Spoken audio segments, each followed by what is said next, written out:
Hello everyone, how are we all doing? I trust we're all keeping well. And as you can see, I'm not on my own bike. Mine's gone in for a service and new back tyre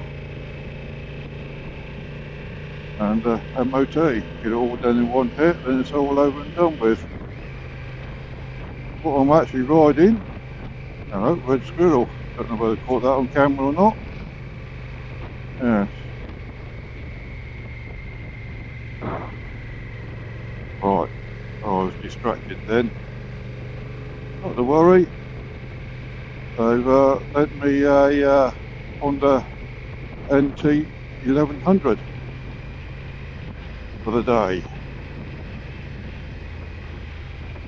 Friends at Church Street. Well, I've been riding this for a little while now, and it's pretty big compared to mine, but there again, it is a touring bike. Parallel twin, 104 Newton meters of torque, which translates to just over 100 brake horsepower. Not a lot, but there again, it's not designed for screaming off. It certainly pulls well at low revs.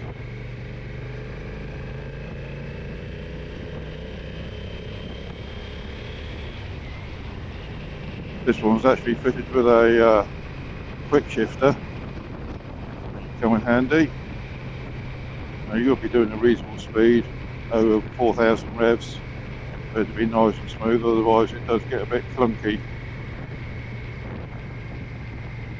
Play, as you can see, nice and clear. I can see everything I need to see.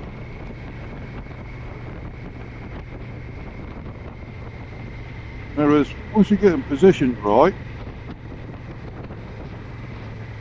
pretty good actually, considering where they're mounted. But when I first got on the bike, I thought, no, I don't like this. I don't like these mirrors.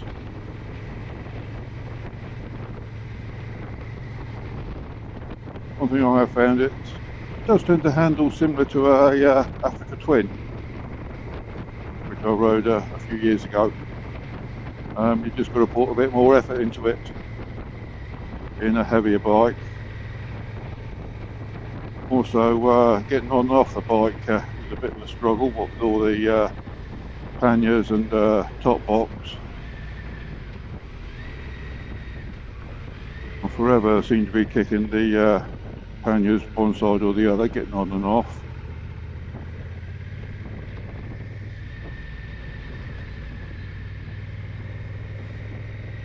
Of course the display links up Bluetooth and Christ knows what else, so probably standard for a touring bike. And when I first got on, I thought, yeah, this is sit up and beg. But I'm used to a sports bike, so what do you expect?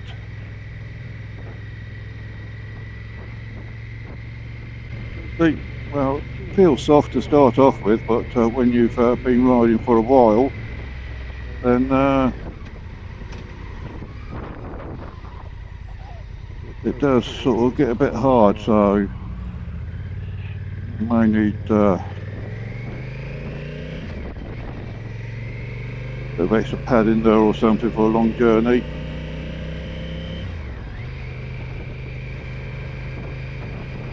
But that could be just me and my bony arse, who knows. Screen is adjustable.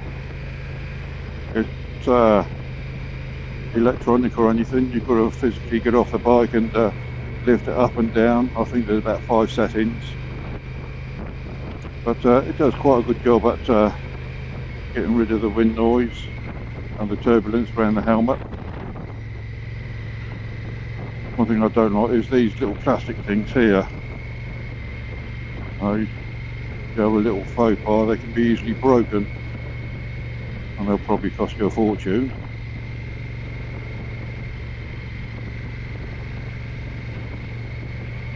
But now I'm starting to get used to the bike, I'm willing to get a little bit more. At first it was a little bit, of course not being mine as well, I don't want to drop it at all.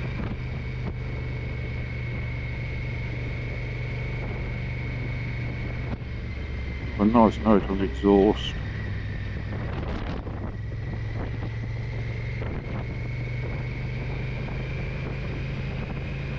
Find somewhere to stop and quick look round. Not that I'm too knowledgeable on these things. Clutch, light as a feather. Oh. When I first jumped on my bike I thought the clutch was light, but this is even lighter still.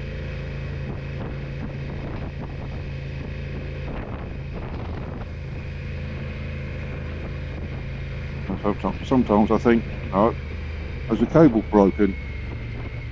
It is that light.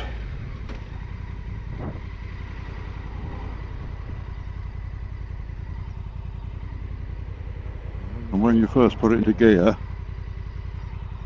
from neutral, it doesn't go in with a clunk.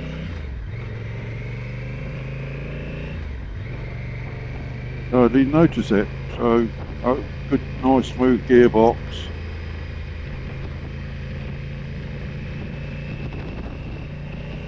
Right, let's just give it a little bit.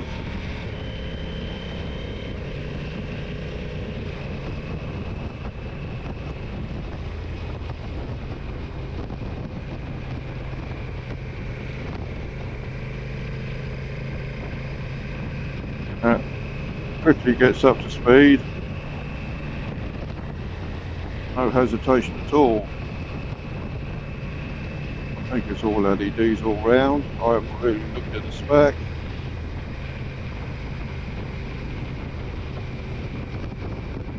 But is it a bike I buy? Probably not. I still like the sports bikes too much. Right, let's see if we can pull in here somewhere and have a quick look round. Brakes work very well.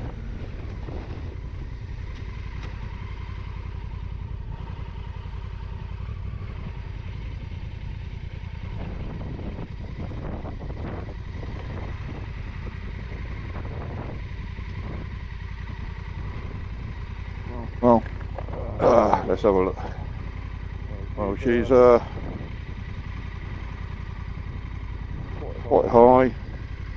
I can just about flat foot it with both legs. Right, well there she is. All her glory. Fairings, huge radiator, spotlights at the bottom. Nissan discs. Pads. There's the panniers. All lockable. Keys at the top there, top box. Nice bit of pattern for when you've got a pillion. Sat on the back. LED indicators. Your lights.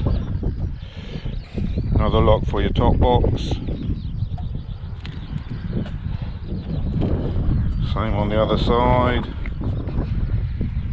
So we've got a quick shifter there. They also do a DCT version, which is the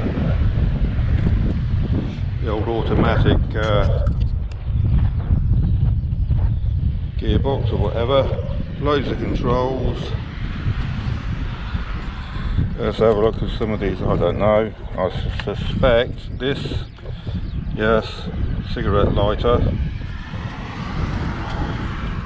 Or cigarette socket, standard, and that I'm not quite sure about that. No, not quite sure.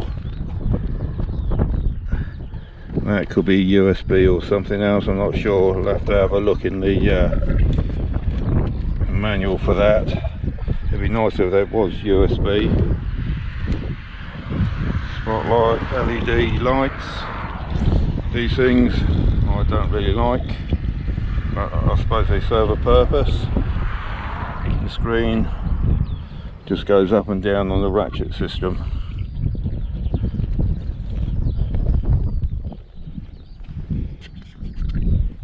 Now I've got to try and keep the camera on.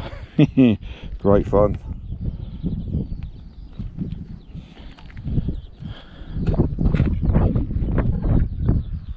Actually surprised me, you even got something down here, like a fair sort of thing. Not used to that. Not a sports bike anyway. So there we go. In all our glory, the NT1100.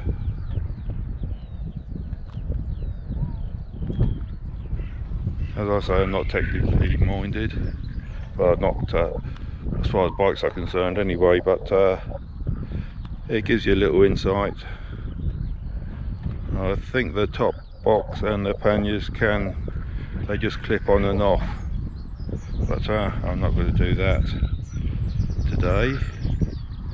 If I had my own I would do it, but because I'd have to learn how to do it properly. Now there's one thing I don't really like about the bike, the old start up. Turn the ignition on and you have to sit here and wait for it to do its stuff.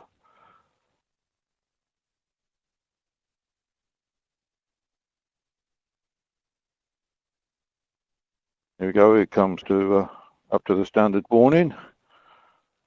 Tap the OK. You can see it's glove sensitive or glove friendly, or touch screen.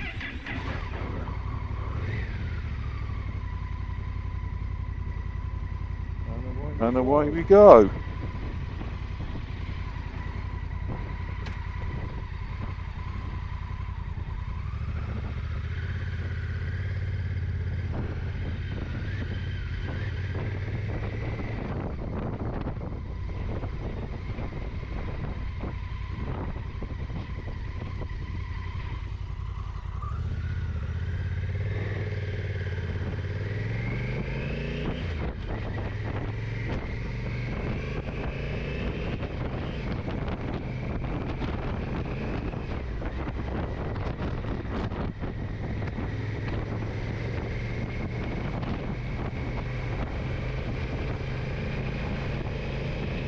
Waiting to pull out, or just part of these waiting to pull out?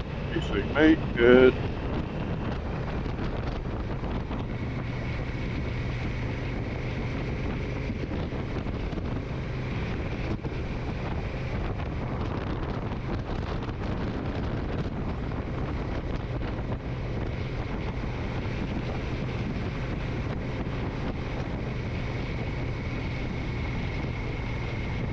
I have to admit, I do like the display. It's nice and clear. You get some displays are not really that clear, so yeah, I really like that. I don't think you can hear the engine though because of my audio setup, but it does sound nice.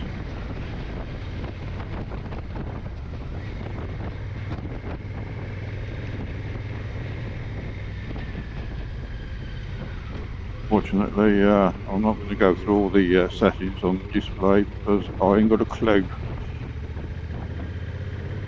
If you own one of these, you'll find out what does what.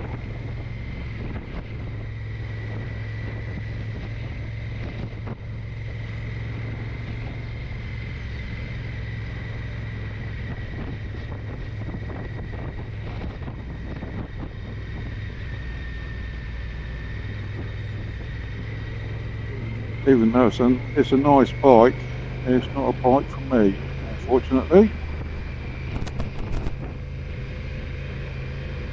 If you're into your touring bikes, yes, it's I would say it's certainly worthwhile looking at.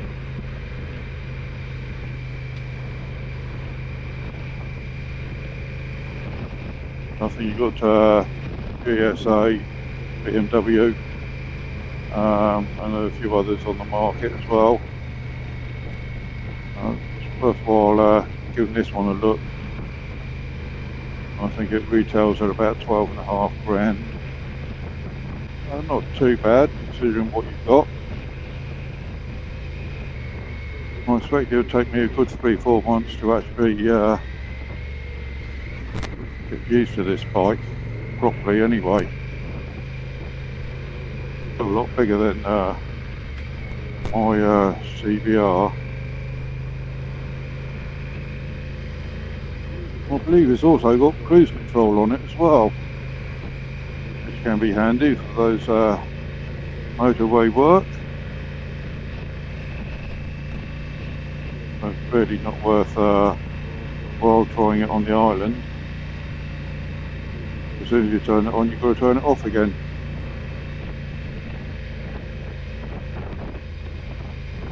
Tell you what, it doesn't like 30 miles an hour.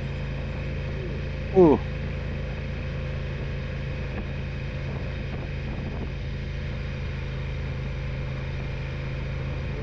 Third gear she's a bit too lumpy, but you can feel it sort of wanted to go.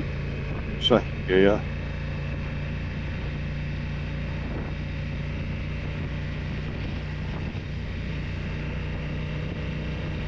Well, I think that about sums it up. Hope you enjoyed it. Something different.